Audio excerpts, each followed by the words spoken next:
نستعينه ونستغفره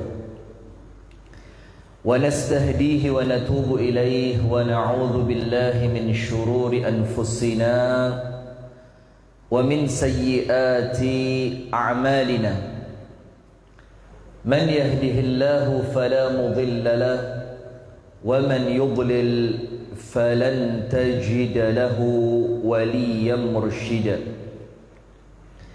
أشهد أن لا إله إلا الله وحده لا شريك له وأشهد أن محمدا عبده ورسوله صلى الله عليه وعلى آله وأصحابه ومن والاه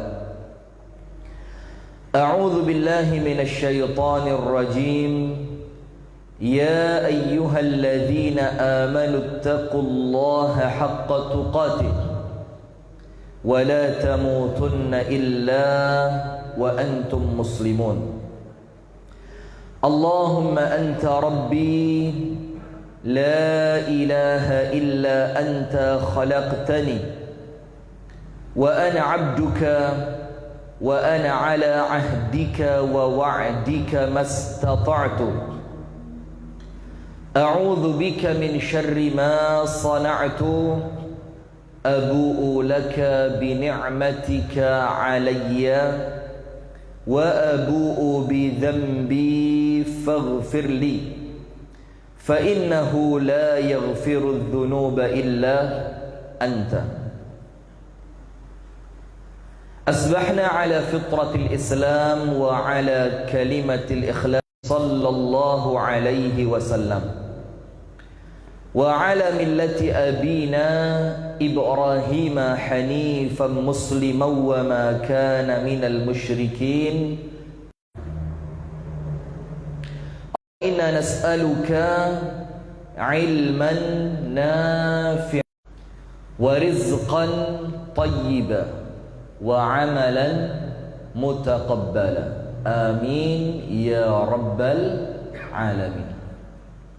Hadirin sekalian, jamaah Masjid Nurul Iman yang semoga kita bersama, baik yang laki-laki ataupun yang perempuan, baik yang masih muda ataupun yang sudah berusia, mudah-mudahan semuanya oleh Allah diberikan keberkahan. Amin ya rabbal alamin.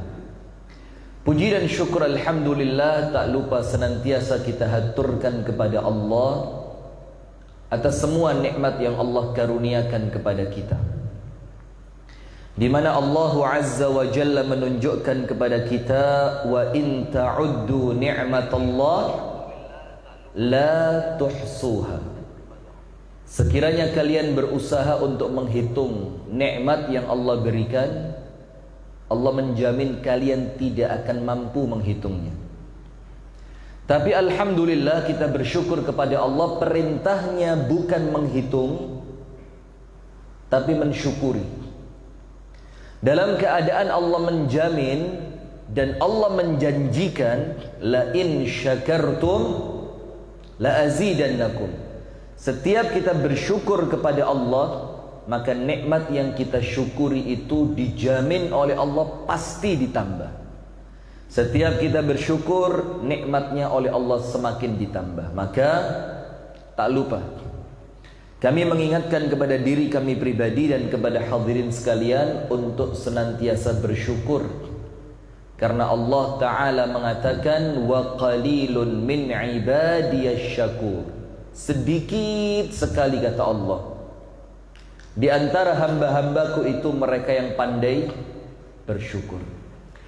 Kemudian salawat beriring salam semoga tercurahkan dan terlimpahkan kepada uswah kita, suri tauladan kita dan kekasih kita bersama, Nabi besar Muhammad sallallahu alaihi wasallam, beserta seluruh keluarganya, beserta seluruh istrinya, beserta seluruh sahabatnya, dan seluruh di antara umat dan pengikutnya yang setia menjalankan sunnah, menjalankan tuntunan dan menjalankan ajarannya ila yaumil qiyamah.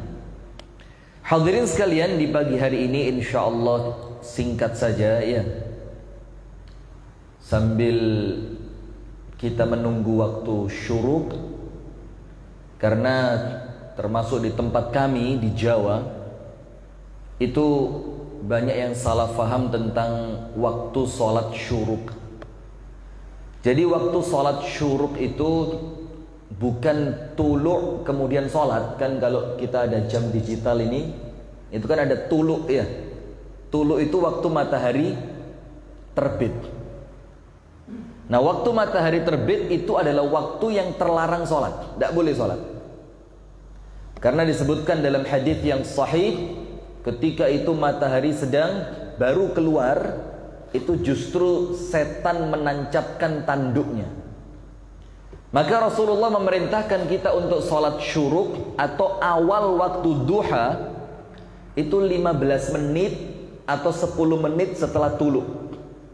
Nah, itu yang kemudian Rasul mengatakan keutamaannya adalah seperti haji dan umroh sempurna. Rasulullah bersabda, barang siapa sholat subuh berjamaah, kemudian dia tidak beranjak dari tempat sholatnya, yadhkurullah, berzikir kepada Allah, berdoa, membaca Al-Quran, ta'lim, dalam keadaan wudhunya tidak batal. Nah, ini ada syarat ya. Jadi sholat subuhnya harus jamaah, kemudian tidak meninggalkan tempat sholat subuh dalam keadaan dia tidak batal dari wudhunya.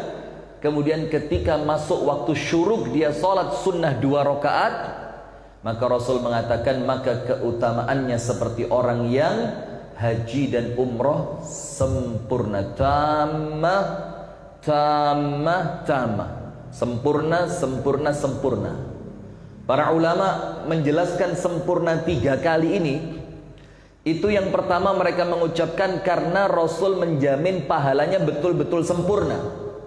Sementara kalau kita haji dan umroh belum tentu diterima kan sama Allah. Kadang-kadang gak ikhlas ya. Kadang-kadang uang untuk berangkat hajinya tercampur dari uang yang haram. Kadang-kadang menjalankan haji tidak sempurna rukun dan syaratnya. Begitu pula umroh. Tapi ketika panjenengan duduk ba'da salatis subuh, zikir, tidak meninggalkan tempat, tidak batal, itu sempurna haji dan umrahnya. Atau dalam penjelasan yang lain, kenapa sama Rasul diulang sempurna, sempurna, sempurna? Itu dalam satu riwayat karena dia dapat pahala haji dan umrah sempurna 3 kali. Bayangin, jadi itulah diantara makna Asmaul Husna, Allah Asy-Syakur. Jadi salah satu diantara Asmaul Husna apa? Asy-Syakur. Apa artinya? Yujazi al-qalila bil kathir. Arti dari kata asy-syakur, Allah asy-syakur, Allah zat yang bersyukur, itu artinya membalas dengan amal sedikit, membalas amal yang kecil dengan pahala yang besar. Cukup duduk di sini, dengerin ta'lim, boleh sambil ngantuk sedikit boleh. Yang penting jangan sampai ngorok ya. Tapi kemudian nanti panjenengan pulang, antum semuanya pulang, itu oleh Allah diberi pahala haji dan umrah sempurna, sempurna, sempurna. Mudah-mudahan sama Allah diterima. Allahumma amin. Hadirin sekalian yang dirahmati oleh Allah Subhanahu wa taala, kita mau kasih materi di pagi hari ini sambil menunggu waktu syuruk. Itu 4 amal selamat dunia sampai akhirat. Insya Allah kalau 4 amalan ini kita pegang dan kita istiqomahkan sampai nanti Allah menyambut kita ketika meninggal dunia dengan ucapan ya ayyatuhan nafsul mutmainnah irji'i ila rabbiki radiyatan mardiyah fadkhuli fi ibadi wadkhuli jannati. Kalau kita istiqomah dengan 4 amalan ini, maka insya Allah kematian kita adalah kematian yang husnul khatimah. Nah sekarang 4-4-nya saya pilihkan semua amalan ringan. Semuanya ringan. Kecuali 1. Nanti yang nomor 4 sedikit berat. Tapi kita ngomong sedikit berat itu bukan berarti tidak bisa diamalkan kan? Bisa. Tapi harus lebih dengan ikhtiar. Harus kerja, harus ikhtiar, harus latihan, harus sungguh-sungguh, harus ikhlas karena Allah. Tapi selain yang nomor 4 nanti, semuanya mudah. Yang pertama yang kita perlu sampaikan sebelum kita masuk kepada 4 amalannya, ini antum semua boleh jawab dan salah tidak apa-apa. Kenapa pilih cuma 4 amalan? Padahal Islam itu kan luas. Mulai berbakti kepada orang tua, berucap yang benar, baik kepada tetangga, kemudian puasa. Islam luas. Kenapa Ustadz dipilih cuma 4? Nah, coba ada jawaban? Kenapa harus cuma 4? Kenapa nggak semua aja diamalin sekalian gitu? Kenapa hadirin? Kenapa cuma 4? Apa karena maksimal jumlah istri 4? Karena apa? Biar ringan. Kemudian dasarnya, pondasi-pondasinya begitu ya, inti-intinya. Kemudian jazakumullah khair. Bagaimana? Kenapa cuma 4? Istri berapa? Baru 1. Antum jomblo sepertiga ya? Jomblo 3/4. Dari 4 kuota baru terisi 1. Masih ada 3 slot kosong. Silakan. Kenapa Pak? Cuma 4 kenapa? Mudah diingat. Kemudian sesuai. Ini Masya Allah. Coba ada hadiah umroh antum. Sayangnya nggak ada hadiah umroh ya. Maka kita akan jawab dulu. Kenapa kita pilih 4 amalan? Kenapa tidak semuanya diamalkan sekalian? Ibu-ibu mulai penasaran ini kalau udah ngomong poligami, tirai mulai digeser. Kenapa cuma 4 amalan? Nomor 1, memilih amalan. Jadi bukan kemudian kita ambil semuanya, bukan. Kita pilih amalan. Saya suka yang ini begitu. Saya cocok yang ini. Saya mau istiqomahkan yang ini. Memilih amalan itu termasuk sunnahnya Nabi Muhammad sallallahu alaihi wasallam. Apa dalilnya? Kita tahu dalam hadis yang sahih ada seorang laki-laki di kalangan sahabat Nabi, sudah tua betul. Itu disebutkan dalam satu riwayat usianya mendekati 90 tahun. Coba mohon maaf, yang paling sepuh, yang paling tua di sini usia berapa? Berapa? 80 ada? 80 ada? Belum ya? Ini laki-laki mendekati 90. Sementara mohon maaf, laki-laki mendekati 90 tahun, fisiknya bagaimana? Tidak sekuat ketika usianya 20-30an kan? Nah, maka laki-laki tua ini datang kepada Rasulullah. Dia mengatakan apa? Ya Rasulullah, inna syara'i al-islami qad kathurat alai. Ya Rasul, syariat Islam ini mulai terlalu banyak. Setiap hari engkau hidup di dunia, syariat baru turun. Syariat baru turun, ayat baru turun, hadis baru keluar. Sementara saya laki-laki tua.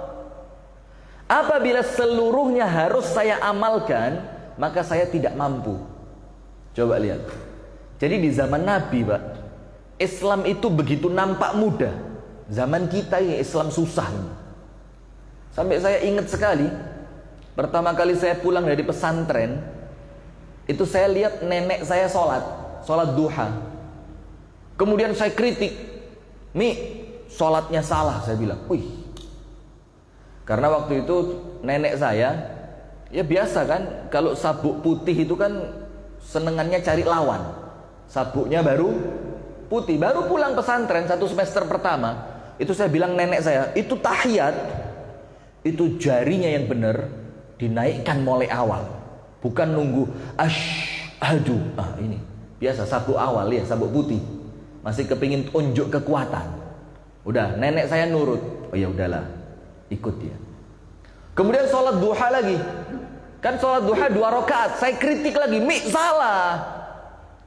Sholat itu kalau cuma 2 rakaat, tahiyat terakhirnya itu bukan iftirash tapi tawarruk. Jadi Duduknya itu seperti di antara dua sujud, tidak perlu miring begini kakinya. Kalau 3 rakaat, 4 rakaat baru miring.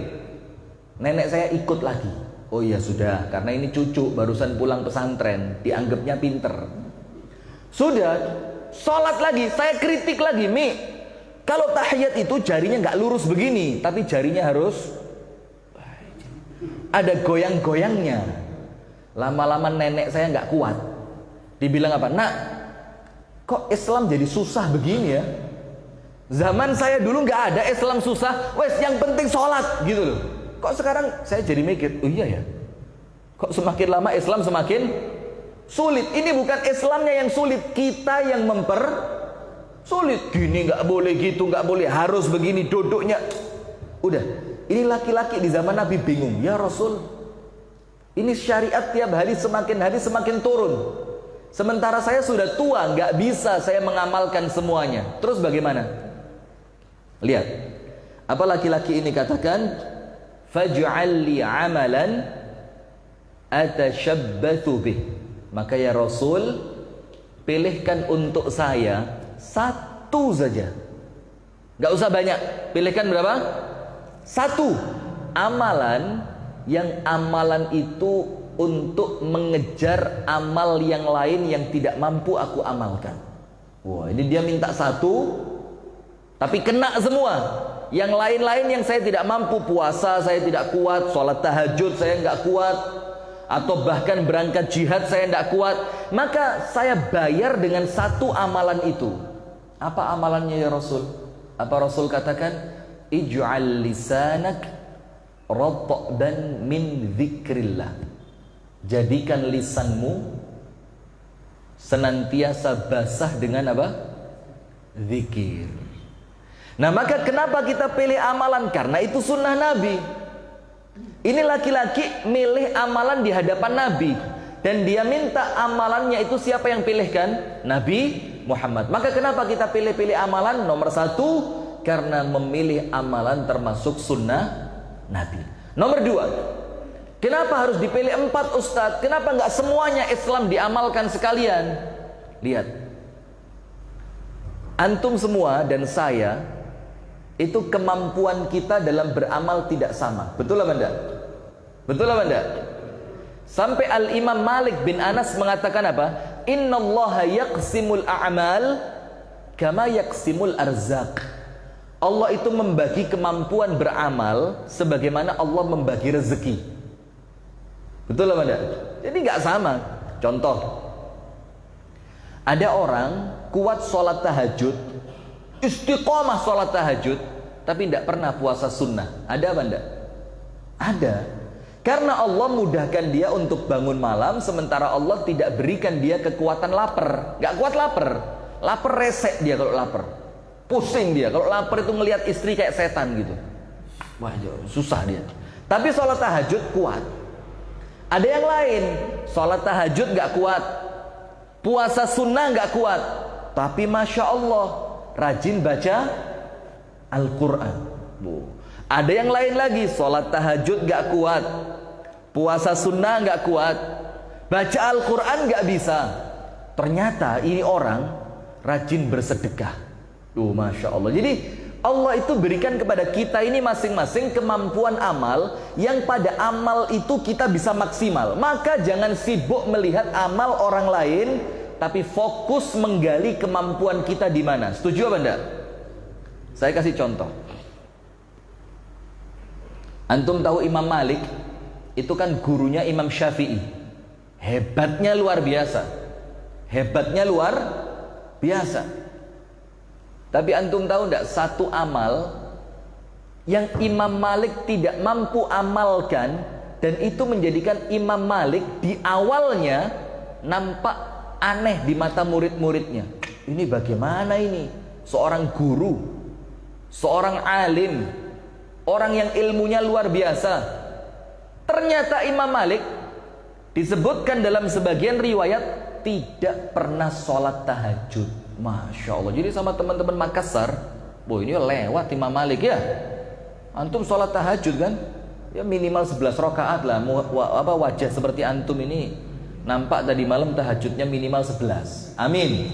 Nah, begitu yang yakin gitu. Imam Malik gak pernah sholat tahajud.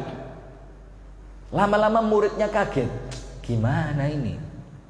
Orang sehebat Imam Malik kenapa tidak sholat tahajud? Kemudian salah seorang muridnya memberanikan diri. Ya Imam, anta ra'sul ilm. Engkau itu induknya ilmu. Wa anta imamuna. Engkau ini pemimpin kami dalam ilmu. Wa ma baluna la naraka taqumu minal lail. Kenapa kami tidak pernah melihat kamu sholat malam? Apa kata Imam Malik? Iya, memang saya nggak kuat sholat malam. Tapi kelemahan saya pada sholat malam saya kejar dengan menyebarkan ilmu. Nah, artinya Imam Malik ngerti memang sholat malam saya nggak kuat, tapi saya kejar dengan amalan yang lain. Antum juga begitu hadirin.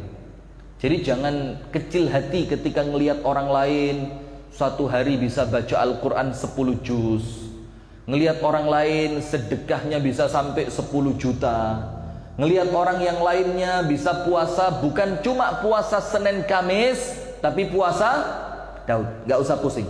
Antum fokus dengan amal yang antum oleh Allah diberikan keluasan untuk melakukannya. Nah, karena kemampuan kita tidak sama, maka kita boleh memilih amalan sesuai kemampuan kita masing-masing. Nomor 3, kenapa kita pilih 4 ustadz?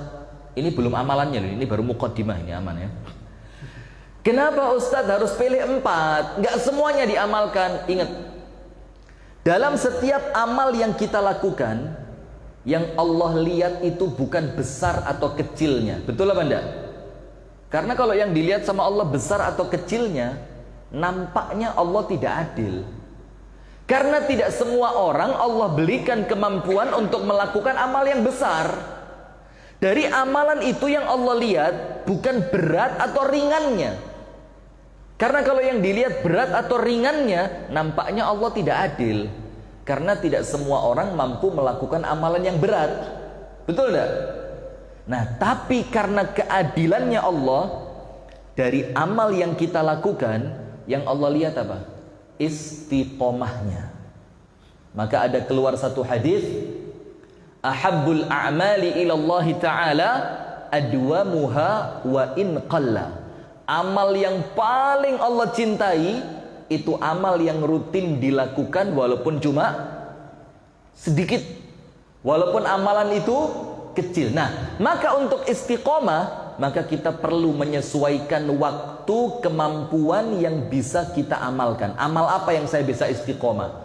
Nah, maka karena dituntut istiqomah, maka antum boleh pilih amal mana kira-kira yang bikin saya bisa istiqomah. Amal apa kira-kira yang dengan kesibukan saya ini saya bisa melakukannya dengan istiqomah. Karena setiap orang tidak sama. Ada orang yang bisa istiqomah sholat duha, sementara yang lain nggak bisa sholat duha. Kenapa? Berangkat kantornya pagi, di waktu duha dia harus kerja. Nah, maka jangan sholat duha. Berarti amal yang lain mungkin apa? 4 rakaat sebelum zuhur, 2 rakaat setelah zuhur. Atau mungkin amal yang lain apa? Walaupun tidak bisa banyak, tapi istiqomah, sedekah tiap hari 5.000. Walaupun kecil tapi istiqomah. Nah, itulah hadirin, kenapa kita harus pilih cuma 4 amalan. Kenapa nggak diamalkan semua? Ingat, nomor 1, memilih amalan termasuk sunnahnya siapa? Nabi Muhammad. Nomor 2, karena kemampuan kita dalam beramal masing-masing tidak sama. Nomor 3, karena dari amalan itu yang Allah minta bukan besar atau kecilnya, bukan berat atau ringannya, tapi istiqomahnya. Nah, sekarang kita masuk 4 amalan yang menyelamatkan kita dunia sampai akhirat. Ada berapa? 4. Ingat, nomor 1 tidak boleh dibalik menjadi nomor 2, atau dibalik menjadi nomor 3 atau nomor 4. Khusus nomor 1 wajib diletakkan di poin yang pertama. Tapi nanti amal kedua, amal ketiga, amal keempat, antum boleh bolak-balik nggak apa-apa. Tapi khusus nomor 1 tidak boleh ditaruh nomor 2, tidak boleh diletakkan pada nomor 3 ataupun nomor 4. Karena nomor 1 adalah pondasinya. Apa nomor 1? Hafidh ala salatik. Jaga salat 5 waktu yang tertib. Ini prinsip. Jadi kalau mau selamat nanti di dunia, mau selamat nanti setelah meninggal dunia, syarat pertama sholat 5 waktunya harus tertib, nggak bisa ditawar. Dan ini harus diletakkan pada poin yang pertama. Sekarang saya tanya, kenapa sholat diletakkan nomor 1? Coba kenapa? Ayo hadirin, kenapa sholat ini diletakkan pada poin yang pertama? Antum tahu insya Allah. Amal yang pertama kali kelak dihisab di hari kiamat apa? Nah, kalau sholatnya baik, semua baik. Kalau sholatnya sudah tidak baik, semuanya tidak baik. Sekarang begini, misalkan, mudah-mudahan semuanya panjang umur, sehat walafiat, amin. Misalkan nanti pulang ke rumah, ternyata Allah takdirkan kita meninggal. La qadarullah, semoga Allah tidak mentakdirkan itu ya, amin. Tentu kan kita penasaran, saya kalau nanti meninggal, kemudian saya masuk di alam kubur, kira-kira nasib saya di kuburan seperti apa? Penasaran nggak? Antum penasaran nggak nanti kalau di kuburan bakal dapat nikmat atau malah dapat azab? Penasaran? Ada satu kunci yang tidak mungkin salah. Antum bisa tahu kalau nanti antum meninggal, antum bakal dapat nikmat atau azab kubur. Dan itu kuncinya tidak mungkin salah. Bagaimana cara melihatnya? Lihat sekarang bagaimana Anda ketika sholat. Kalau sementara ini sholat Anda baik, maka beruntung. Tidak usah khawatir. Kapanpun Anda meninggal, insya Allah mendapatkan nikmat kubur. Tapi hati-hati. Kalau sholatnya masih belum baik, coba bikin kompromi sama malaikat maut ya. Bikin apa? Kompromi. Malaikat maut, nanti kalau saya mau meninggal, tolong diberitahu sepekan sebelumnya. Begitu ya. Ngomong sama malaikat maut. Nanti kalau saya mau meninggal, misalkan sekarang hari apa? Kamis. Kamis depan saya meninggal, tolong Kamis ini saya diberitahu. Supaya apa? Supaya menjelang saya meninggal dunia, saya bisa memperbaiki sholat. Begitu Pak ya? Setuju ya? Setuju? Malaikat maut bisa diajak kompromi. Malaikat maut tolong saya di WA dulu ya. Tolong saya di telepon dulu, atau nanti pasang alarm malaikat maut. Kalau seminggu menjelang kematian kasih peringatan, bisa? Tidak bisa. Nah oleh sebab itu hadirin sekalian, nomor 1 kalau kepingin selamat dunia, selamat akhirat, prinsip tidak bisa diganti, sholatnya harus baik. Seperti hadis tadi, awwalu ma yuhasabu bihil abdu yaumal qiyamati salatuhu. Yang pertama kali Allah akan hisab nanti di hari kiamat itu amalan adalah sholat. Apa Rasul katakan? Idza salahat saluha sairu amali. Kalau sholatnya baik, semua amalnya apa? Baik. Jadi ketika sholatnya itu baik, maka yang lain mengikuti. Tapi hati-hati. Wa in fasadat fasada sairu amali. Tapi kalau sholatnya buruk, maka semua amal yang lain pasti buruk. Berarti begini, kalau kita merasa hidup kita ini serba tidak teratur, ya kan? Ngurus anak susah, ngurus istri susah, minta nikah lagi nggak diizinkan, nampaknya senantiasa ruwet hidup kita ini. Ada yang begitu, Rizky? Itu maka awali Anda memperbaiki carut marutnya hidup Anda tadi. Kan kita bingung, Ustadz, banyak antum tanya, ini Al-Akh Abu Shanum ini yang pergi kemana-mana sama saya, dia yang pegang medsos saya. Itu semua rata-rata curhat yang masuk ke kolom Facebook, kolom Instagram segala macam, itu rata-rata masalahnya sudah terlanjur pelik. Dan baru curhat sama ustadz, dikira dia ustadz itu dewa penyelamat. Seakan-akan kalau tanya ustadz itu langsung beres gitu. Sementara tanyanya terlambat. Ini seakan-akan telur sudah ada di ujung tanduk, baru tanya kemana sebelumnya gitu loh. Nah, maka yang kita sampaikan cuma satu, fokus perbaiki sholat dulu. Fokus apa? Perbaiki sholat. Karena rata-rata, coba perhatikan, di masyarakat kita yang nampaknya hidupnya ruwet paham ya, carut marut, itu pasti sholatnya tidak baik. Antum cek dimanapun orangnya sudah. Kalau sholatnya sudah tidak baik, pasti hidupnya apa? Carut marut. Nah, maka ketika kita ingin memperbaiki, awali memperbaiki apa? Sholat. Sampai ada jaminan dari Rasulullah, orang yang tidak ketinggalan sholat berjamaah selama 40 hari 40 malam, itu Allah catatkan untuknya selamat dari 2. Antum cek aja, Ustadz kenapa cuma 40 hari? Karena kalau antum lulus 40 hari, hari ke-41 dan seterusnya Allah yang jamin. Jadi bukan kemudian 40 hari setelah itu nggak sholat, oh ngawur ini. Oh 40 hari, iya. Setelah itu, udah nggak usah sholat. Nggak bisa, karena kalau antum sukses 40 hari, hari ke-41 jaminannya siapa? Allah. Apa Rasul katakan? Barang siapa menjaga sholat tertib 40 hari 40 malam, tidak ketinggalan takbiratul ihram. Susah atau mudah? Susah atau mudah? Susah. Apalagi masjid-masjid yang komatnya cepet. Wah, ini susah udah ini. Kami di Jawa Timur sana, itu udah hampir banyak masjid, hampir katakan sudah sampai 60-70%. Itu kalau subuh, itu komatnya lebih dari 20 menit. Kalau khusus apa? Subuh. Maghrib cepet. Zuhur cepat. Kenapa? Karena zuhur itu waktu orang kerja ya. Sementara subuh ini waktunya sedikit panjang. Maka qomatnya itu minimal 20 menit. Nah, sudah. Apa yang Rasul jaminkan untuk orang yang tidak ketinggalan takbiratul ihram selama 40 hari 40 malam? Kutibalahu bara'atani. Allah tuliskan untuk dia keselamatan dari 2. Nomor 1, bara'atun minan nar. Allah jamin tidak akan disentuh api neraka. Allahu Akbar. Dan itulah, mohon maaf ya, Anda sepakat atau tidak, itulah kenapa teman-teman kita, saudara kita dari teman-teman Jama'atut Tabligh tahu, itu kan sampai ada program khuruj berapa hari? 40 hari. Salah satu targetnya itu.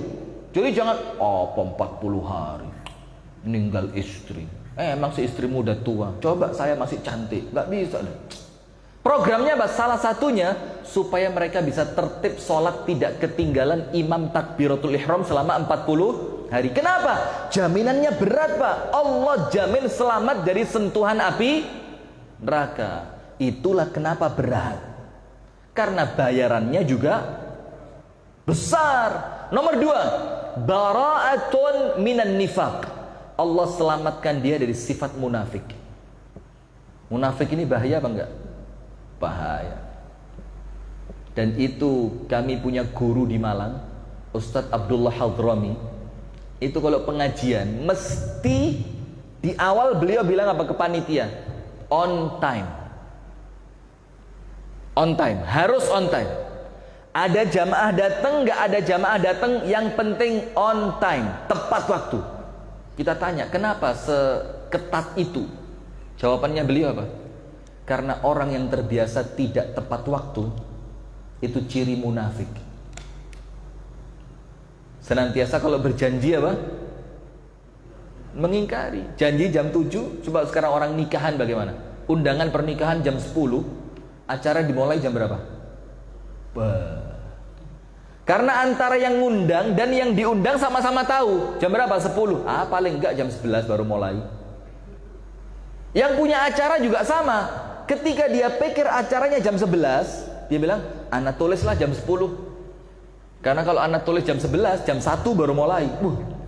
Jadi ini ada kompak dalam kemunafikan. Itu di Jawa sana, di Makassar beda. Hah? Beda ya? Oh sama? Oh sama, beda jam aja ya? Molornya sama. Nah itu maka hadirin. Maka artinya nomor satu kalau kepingin selamat, sholatnya harus tertib. Sholatnya harus tertib. Maka biarlah semua urusan itu ruwet, yang penting sholat harus tertib. Antum tahu Nabi Muhammad itu ketika Allah akan berikan kepadanya tugas berat,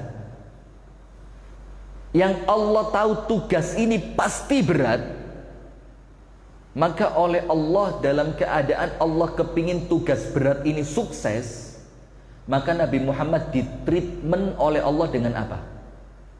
Dikasih pelatihannya apa? Sholat. Tugasnya Nabi Muhammad adalah apa? Dakwah. Allah tahu enggak dakwah ini bakal berat? Tahu. Allah tahu atau tidak dakwah ini musuhnya bakal Abu Jahal, Abu Lahab? Tahu. Dalam keadaan Allah tahu dakwah ini berat, dalam keadaan Allah tahu dakwah ini musuhnya orang-orang hebat, tapi Allah kepingin dakwah ini sukses. Bagaimana caranya? Disuruh sholat Nabi Muhammad. Bayangin apa ayatnya?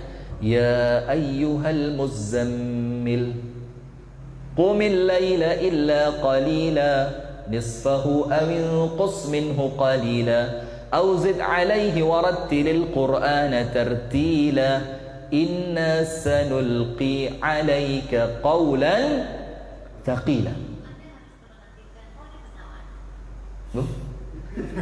Enggak mau ceramah juga dia. Maka sampai dibilang apa? Ya ayyuhal muzammil, wahai engkau yang berselimut. Kenapa Nabi Muhammad dibilang berselimut? Apa karena Nabi Muhammad seperti kita hobi tidur begitu? Kita ini jangankan waktu tidur, waktu kerja tidur. Nah, waktu tidur main HP. Sudah?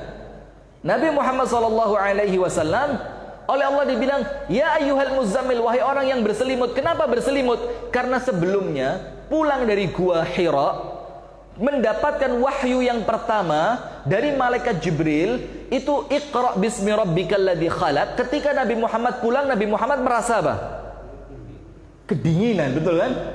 Terus apa yang dilakukan oleh istrinya? Menenangkan. Itu loh ibu-ibu ya. Jadi suami bu kalau pulang kemalaman jangan langsung dari mana? Nggak pulang sekalian bagus. Ngapain pulang? Jangan. Istri itu ketika pulang dia perlu diapain? Suami itu ketika pulang dia perlu diapain? Ditenangkan. Betul Pak ya? Bukan dicecar dengan pertanyaan. Dari rumah siapa? Seneng kamu ya? Makan di mana? Gak usah pulang aja sekalian. Nampaknya udah lupa sama anak sama istri kamu. Sumpek suami digituin. Ini Ibunda Khadijah, Nabi Muhammad pulang ketakutan, nggak ditanya dari mana, ngapain pulang, soalnya aja sekalian gua Hira aja yang lama, masih ingat sama istri, nggak digituin, langsung apa? Ayo masuk, langsung sama Ibunda Khadijah ditenangkan, diselimutin. Itu istri yang kita butuhkan, betul Pak? Nggak ada suara, cuma kepala manggut-manggut ya, nampaknya takut ya. Jangan-jangan istri ngeliat di belakang ini kan? Nah itu ketika Nabi Muhammad sedang berselimut tadi, setelah diselimuti oleh Ibunda Khadijah, Allah turunkan ya ayyuhal muzammil qumil laila illa qalila. Salatlah malam. Ada pertanyaan nakal Pak, Nabi Muhammad bisa salat siapa yang ngajarin ya? Kan waktu itu belum ada salat. Waduh, ini kalau kita jawab jadi panjang. Sudah intinya suruh salat. Qumil laila illa qalila. Salat malam, nisfahu awin qus minhu qalila. Auzid alaih, sholatnya separuh malam. Kalau nggak kuat kurangin, kalau kuat tambahin. Intinya suruh sholat. Kenapa ya Allah Nabi Muhammad disuruh sholat? Inna sanulqi alaika qawlan thaqila. Karena sebentar lagi engkau akan mendapatkan tugas berat. Tugas yang berat saja itu bisa sukses ketika orangnya rajin sholat. Apalagi sekedar ngurusin istri, apalagi sekedar ngurusin anak, apalagi sekedar urusan sama tetangga. Yang penting sholat Anda baik, semua urusan yang lain Allah yang perbaiki. Nomor satu, ketika ingin selamat dunia, selamat akhirat, sholat fardunya harus tertib. Amal kedua. Yang kedua mudah sekali, mudah sekali. Apa itu?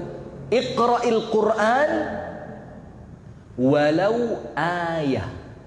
Dalam satu hari baca Al-Quran walaupun hanya satu ayat. Bisa? Kan sekarang bukan satu ayat ya. Odoj. Tahu odoj? Sampai di Makassar odoj. One day, one juz. Satu hari, satu juz. Termasuk programnya Ustadz Lukman Pontianak. One day, one juz. Satu hari, satu juz. Itu berat. Apalagi mohon maaf untuk yang sudah berusia dan zaman mudanya dulu nggak belajar ngaji. Karena kita ngerti lah kita. Kenapa orang zaman dulu itu banyak yang nggak bisa ngaji? Karena nuansa hidupnya udah susah. Jangankan belajar ngaji ya, kerja itu loh susah, cari makan susah. Nah tapi kalau sekarang kan alhamdulillah ya, TPQ di mana-mana, pondok pesantren di mana-mana, masjid di mana-mana. Zaman dulu enggak. Maka sekarang jangan membebani orang di luar batas kemampuan. Allah saja tidak kok. La yukallifullahu nafsan illa wus'aha. Allah kasih, ya udahlah, yang kamu mampu amalin, yang enggak mampu istighfar sama Allah. Selesai urusan. Nah, maka baca Al-Quran walaupun cuma satu ayat. Jangan sampai satu hari gak baca Al-Quran blas. Jangan sampai. Kenapa? Kenapa Pak? Sekarang lihat. Allah Subhanahu wa ta'ala mengatakan tentang Al-Quran itu sumber keberkahan. Sumber apa? Keberkahan. Berkah itu apa sih? Bertambahnya kebaikan. Berkah itu kebahagiaan. Berkah itu ketenangan. Berkah itu kesehatan. Berkah itu kenyamanan. Orang kalau rumahnya berkah Pak, itu dalam rumah tenang apa tidak? Tenang. Orang kalau rumahnya berkah, masuk ke dalam rumah, itu semua masalah-masalah selesai. Orang kalau rumahnya berkah, itu istrinya baik, suaminya baik, anaknya baik. Orang kalau rumahnya berkah, itu rumah menjadi solusi dari semua masalah. Di luar rumah penat. Saya kaget Pak, kami di Jawa itu kalau naik kendaraan itu tenang gitu. Ada orang mau lewat kasih jalan. Jarang sekali dengar bel itu, jarang. Sampai Makassar, ya Allah, kaget saya. Kaget betul saya. Baca kau. Kaget. Kebetulan kita kemarin naik pesawat, itu pesawat ketika take off itu kan di Surabaya mendung, jadi banyak awan tebel. Itu take off-nya itu serem banget. Saya, ya Allah, ya Rabb, ya Rabb. Alhamdulillah selamat Pak. Saya ngomong sama supir kemarin ketika nyetir pertama. Makassar. Wih. Saya bilang, saya selamat di udara, saya kepengen juga selamat di darat saya. Jangan sampai udara lolos, darat nggak lolos saya bilang. Itu ternyata sopirnya lagi lapar kemarin. Siapa namanya kemarin? Saya jadi inget iklan TV, lu lapar kalau resek gitu Pak, lu resek kalau lapar gitu. Nah sudah, lanjut. Maka ketika rumah itu menyelamatkan Pak, ketika rumah itu berkah, itu selamat, bahagia, tenang. Sekarang lihat, kita ini cari keberkahan, itu caranya ribet banget. Harus datang ke Kiai Fulan, datang ke Ustadz Fulan, baca wirid ini sekian ribu kali. Ada yang praktis. Al-Quran. Apa Allah katakan tentang Al-Quran? Kitabun anzalnahu ilaika mubarakun. Al-Quran itu kata Allah, Al-Quran ini kata Allah, kami turunkan kepada kalian mubarakun, dalam keadaan penuh dengan keberkahan. Orang yang pengen barokah ambil dari mana? Al-Quran. Sekarang lihat, ada nggak di antara kita orang yang dalam satu hari nggak baca Al-Quran walaupun satu ayat? Ada? Nggak baca Quran sehari? Ada? Jangan sehari. Ada yang sampai sepekan, satu minggu nggak baca Al-Quran, itu biasa. Betul? Ada yang sampai sebulan. Biasa. Angkat tangan yang udah sebulan gak baca Quran. 1, 2. Alhamdulillah banyak yang ngaku ya. 3. Ibu-ibu semuanya, Masya Allah bu, ngapain aja? Coba, antum inget kira-kira 6 tahun atau 7 tahun yang lalu ada iklan televisi. Ini iklan menghina orang Islam. Tapi kita mau marah, malu. Kenapa? Itu kenyataan. Ada iklan rokok. Jadi iklan rokok saya nggak nyebut merek ya. Karena kalau nyebut merek dibilang Ustadz mengiklankan rokok nanti. Padahal Ustadz katanya mengharamkan rokok ya. Sudah di iklan rokok itu Pak digambarkan itu nuansa mau bulan Ramadan. Jadi nuansanya mau masuk bulan apa? Ramadan. Kemudian si bintang iklan itu ngambil Al-Quran dari atas lemari. Seret. Ini Al-Quran nggak pernah dipegang sama dia. Menjelang Ramadan Qurannya diambil dari mana? Di atas lemari. Ketika itu Al-Quran dia ambil, kemudian dia lihat nampaknya debunya sudah penuh. Apa yang terjadi? Ditiup. Itu Pak, Masya Allah, ngalah-ngalahin harta karun yang nggak pernah dibuka. Itu debunya langsung buf. Itu nyender kita umat Islam. Seakan-akan Al-Quran kita ini tidak kita baca kecuali di bulan Ramadan. Marah. Jangan marah, kenyataan kok. Ya apa enggak? Itu ternyata iklan gak berhenti Pak.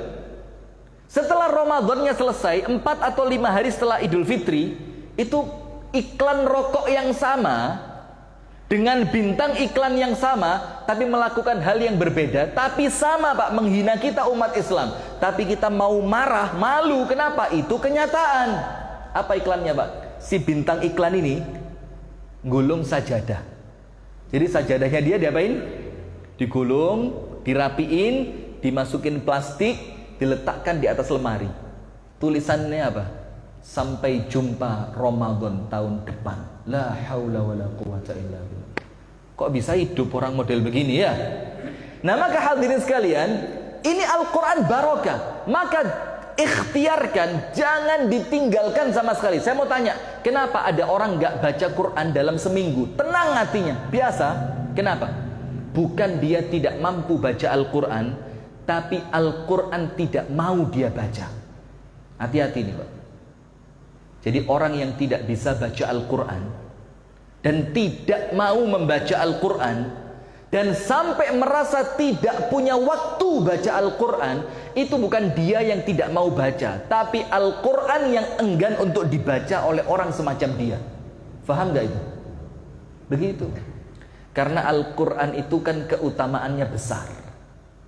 Maka Allah tidak berikan keutamaan kecuali untuk orang-orang yang terpilih. Maka kita ikhtiar. Maka kami di Jawa sana, itu kami usulkan di banyak masjid bikin latihan baca Al-Quran khusus lansia.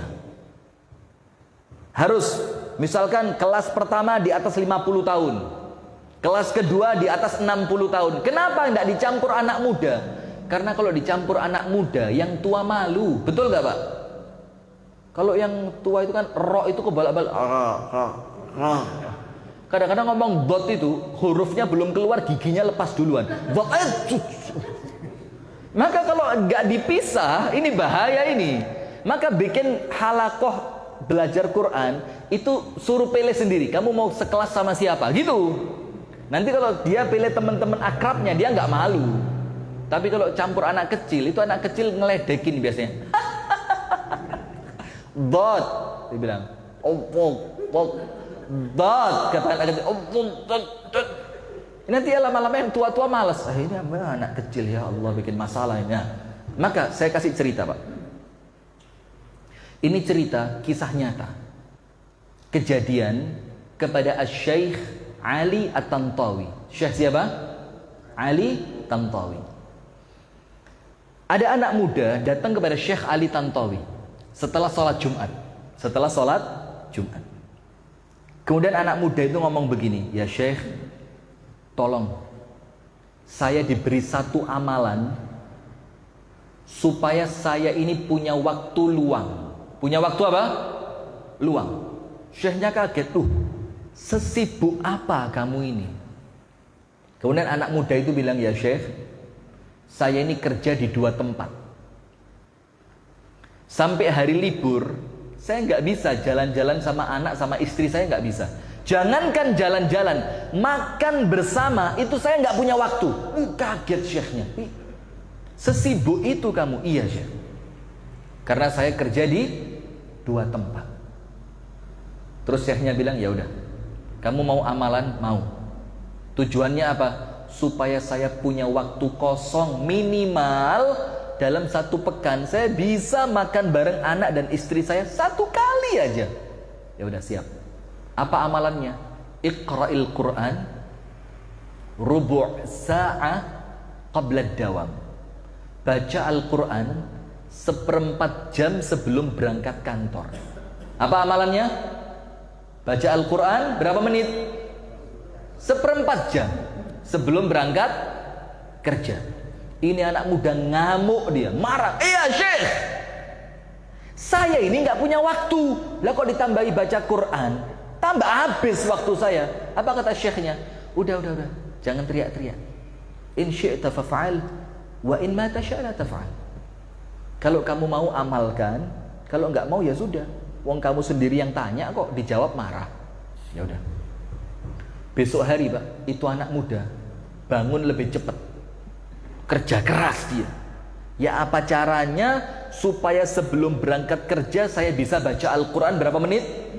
1/4 jam. 15 menit. Baca dia. Hari pertama ngoyo. Ngoyo itu apa bahasa Makassarnya? Nggak ngerti ngoyo. Ngoyo itu lah, meronta-ronta. Antum kayak orang disiksa aja meronta-ronta. Kami di Jawa ngoyo itu artinya kerja keras. Ya apa caranya saya bisa baca Quran gitu loh. Ya kerja keras ya. Sudah. Hari pertama kerja keras dia, capek dia baca 1/4 jam. Hari kedua, hari ketiga, hari keempat, antum tahu hari keempat apa yang terjadi? Dia bisa baca Al-Quran yang sebelumnya 15 menit dan itu kerja keras, sekarang setengah jam dan santai. Kaget, loh kok sampai setengah jam? Seperti pengajian ini, saya kira cuma 20 menit tadi, ternyata hampir jam 6 udah gak terasa kita. Udah dilanjutkan sama dia. Hari keempat setengah jam gak terasa. Masuk minggu yang kedua, dia bisa baca Al-Quran setiap hari 1 juz. Dalam keadaan apa? Waktunya dia semakin longgar. Bingung dia, ya Allah, seharusnya semakin banyak waktu untuk baca Al-Quran, waktu saya semakin mepet. Kan begitu logikanya kan? Karena selain kerja, tertambah lagi waktunya untuk baca Al-Quran. Bingung, kok bisa ya? Semakin saya habiskan waktu untuk Al-Quran, ternyata waktu saya semakin kosong.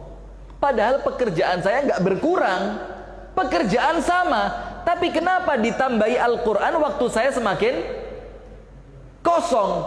Datang sama Syekh Ali Tantowi, ya Syekh, nggak masuk akal Syekh. Apa katanya? Saya kan waktu saya mepet.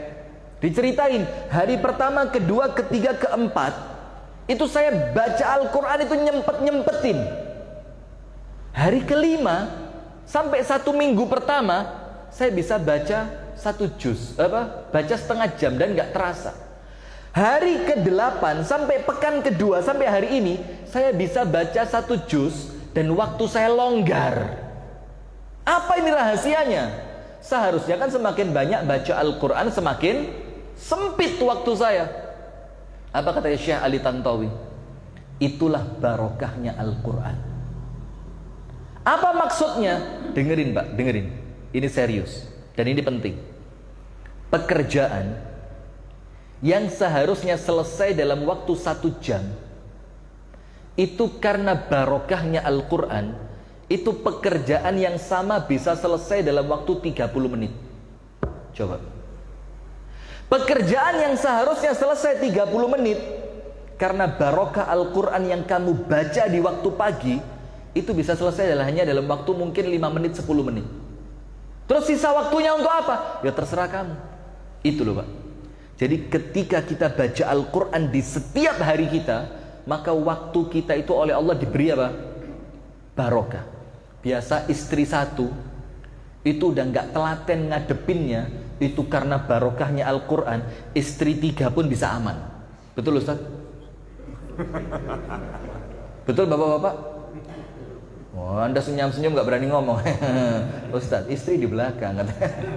Sudah, yang kedua, ingat, jangan sampai satu hari tidak baca Al-Quran sama sekali. Baca Al-Quran walaupun cuma 1 ayat. Amal ketiga. Apa amal ketiga, Pak? Akthir minal istighfar. Banyakin baca istighfar. Wes, ini rumus sudah. Anda tahu tidak kenapa kita ini banyak musibah, Pak? Karena banyak dosa. Karena banyak dosa. Saya mau tanya di Makassar. Di Makassar ada tempat karaoke? Yang ada perempuan-perempuan pakai rok mini ada? Masa? Saya kira di Jawa aja yang ada. Di sini banyak. Banyak tempat bar jual minuman keras. Ada di sini, na'udzubillah, semoga Allah menyelamatkan kita. Ada tempat-tempat pelacuran? Ada? Ada. Jangan pura-pura nggak tahu. Kita paham lah ya. Ini modalnya sama. Ada? Ada. Maka dengan banyaknya maksiat itu Allah turunkan bencana. Supaya Anda nggak kena bagaimana? Banyakin istighfar. Rasulullah bersabda, saya langsung artinya biar nggak makan waktu panjang ya. Barang siapa yang banyak baca istighfar, Allah kasih untuknya minimal 3. Minimal berapa? 3.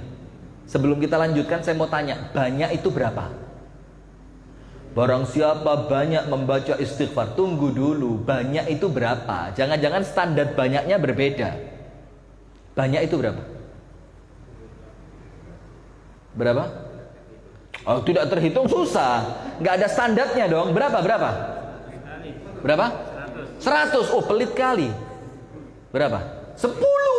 100 saja kurang, apalagi 10. Kebanyakan, overdosis. Berapa? Lebih dari 3. Itu dalam bahasa Arab. Begini Pak, disepakati oleh para ulama, aqallul aktsarin, batas minimal orang dikatakan memperbanyak. Batas minimalnya berapa? 300. Berapa 300 itu? 300. Dan ini boleh dicicil, boleh. Ba'da subuh katakanlah 100, nanti menjelang zuhur atau menjelang asar 100, menjelang tidur atau 50 sampai genap berapa? 300. Allah akan kasih untuk dia minimal 3. Nomor 1, ja'alallahu lahu min kulli dhiqin faraja. Kesempitan hidupnya Allah perluas. Pas. Coba bayangin. Yang sempit-sempit Allah bikin luas. Yang kedua, wa min kulli hammin faraja. Kesedihan dalam hatinya Allah ganti dengan bahagia. Maka ibu-ibu yang sering baper-baper itu bukan kurang rekreasi, kebanyakan dosa kurang istighfar. Apalagi dosa sama suami. Betul Pak ya? Yang keras Pak, jangan takut-takut. Kita memperjuangkan hak laki-laki di sini. Jadi banyak dosa kurang istighfar. Karena orang yang banyak istighfar, Allah jadikan apa? Kesumpekan hatinya itu Allah ganti dengan apa? Bahagia. Yang ketiga, wa razaqahu min haitsu la yahtasib, dapat rezeki dari tempat yang tidak pernah dia sangka, dia duga. Datang seorang perempuan kepada Imam Hasan Basri, bilang, "Ya Imam, saya ini perempuan mandul. Kasih saya amalan biar saya bisa punya anak." Apa kata Imam Hasan Basri? Banyakin istighfar. Ada laki-laki datang sama Imam Hasan Basri, "Imam, saya ini sakit korengan di kaki saya. Saya datang kepada semua dokter, saya minum semua obat, gak sembuh. Kasih saya amalan biar penyakit saya sembuh." Apa kata Imam Hasan Basri? Banyakin istighfar. Datang lagi laki-laki, "Imam, saya ini petani, gak pernah panen." Gimana petani gak pernah panen coba? Gagal panen terus. Kasih saya amalan supaya panen saya melimpah. Apa kata Imam Hasan Basri? Banyakin istighfar. Tidak lama Pak, serius ini. Ini Anda buka dalam kitab-kitabnya para ulama. Perempuan itu balik, "Alhamdulillah ya Imam, saya hamil." Laki-laki yang sakit kembali, Dibilang apa? Alhamdulillah ya imam, penyakit saya sembuh. Laki-laki yang petani tidak pernah panen datang bilang apa?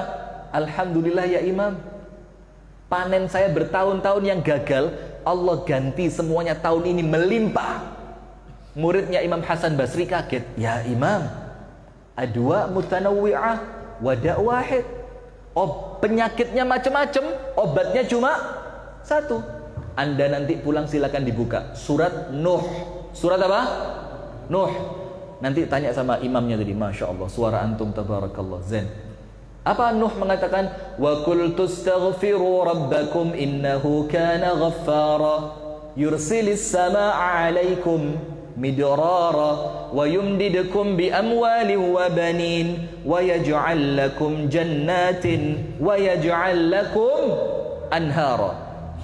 Kalau kalian banyak istighfar, kata Allah, Allah kirimkan air hujan yang menumbuhkan tanaman yang subur, panennya melimpah. Kalau kalian banyak istighfar, Allah banyakkan rezeki dan anak kalian. Kalau kalian banyak istighfar, Allah berikan kepada kalian sungai yang mengalirkan di depan kebun-kebun kalian. Istighfar. Maka nomor 3, banyak apa?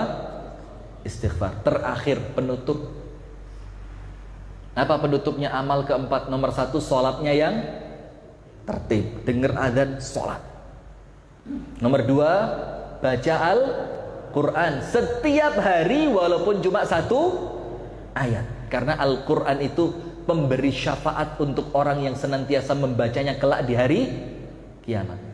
Nomor 3, banyak baca istighfar. Banyak itu berapa? Minimal 300. Boleh kok pakai alat yang diikat di jari itu. Tek, tek, tek, tahu gak? Di Makassar ada itu? Ada? Oh, kaget saya kira gak ada alat itu ya. Yang terakhir, yang keempat, ibu-ibu. Yang keempat apa? Ini sedikit susah, tapi insya Allah bisa. La tazlim ahadan. Jangan zalim kepada seorang pun. Selesai urusan. Surga Anda. Jangan apa? Zalim kepada siapa? Seorang pun. Kenapa Pak? Karena kalau dosa antara kita dan Allah, Allah itu maha pengampun. Tapi kalau dosa itu antar kita dengan sesama manusia, gampang gak minta maafnya? Gampang gak? Minta maaf itu malu, betul apa enggak? Kalaupun Anda berani minta maaf, apakah ada jaminan orang yang Anda zalimi mau memaafkan? Enggak. Sementara kalau urusan antar manusia tidak selesai di dunia, nanti urusannya berlanjut di mana? Nah, di akhirat. Dan mohon maaf ya, dulu aneh nggak sengaja. Nggak ada di akhirat itu. Ya akhi, afwan akhi. Nggak ada di akhirat afwan akhi. Di akhirat apa? Immal hasanat wa immas sayyiat. Pahala Anda diambil atau dosa orang yang Anda zalimi Anda tanggung. Coba Pak. Anda tahu hadis orang bangkrut, tahu kan? Ketika Rasul tanya siapa orang bangkrut, para sahabat bilang, ya orang yang dagang tapi duitnya habis. Rasul bilang bukan itu. Orang yang bangkrut itu orang yang kelak datang di hari kiamat bawa pahala sholat, bawa pahala puasa, bawa dia pernah menghina si fulan, pernah mukul si fulan, pernah mencaci si fulan, pernah mengambil hartanya fulan. Akhirnya orang-orang yang dia zalimi nagih di hadapan Allah. Ya Allah, aku ambil pahala puasanya. Ya Allah, aku ambil pahala hajinya. Ya Allah, aku ambil pahala sedekahnya. Sampai kalau pahala Anda habis, yang nuntut belum selesai, dosanya orang yang Anda zalimi Anda tanggung. Dan dengerin penutup. Jangan Anda kira yang diambil dari Anda itu pahala kecil. Anda buka kitab Min Akhlaqis Salaf milik Asy-Syaikh Ahmad Farid. Dikatakan di sana, yang diambil oleh orang yang Anda zalimi adalah pahala terbesar yang Anda punya. Dan dosa yang akan Anda tanggung dari orang yang Anda zalimi adalah dosa terbesar yang dia punya. Coba Pak. Maka sudahlah, silahkan berbuat dosa apapun selama tidak berkaitan dengan sesama manusia. usia. Kalaupun iya, minta maaf mulai sekarang. Itu hadirin sekalian yang dapat kami sampaikan. Mohon maaf ya kalau ada kalimat-kalimat yang kurang berkenan. Ibu-ibu ya, tadi poligaminya nggak serius itu Bu, itu bercanda aja. Tapi kalau bapak-bapak mau serius ya monggo, tidak apa-apa. Jadi saya mohon maaf, mudah-mudahan ada manfaatnya. Kurang lebihnya mohon maaf. Hadanallahu wa iyyakum ajma'in. Subhanakallahumma wa bihamdika asyhadu an la ilaha illa anta astaghfiruka wa atubu ilaik. Assalamualaikum warahmatullahi wabarakatuh.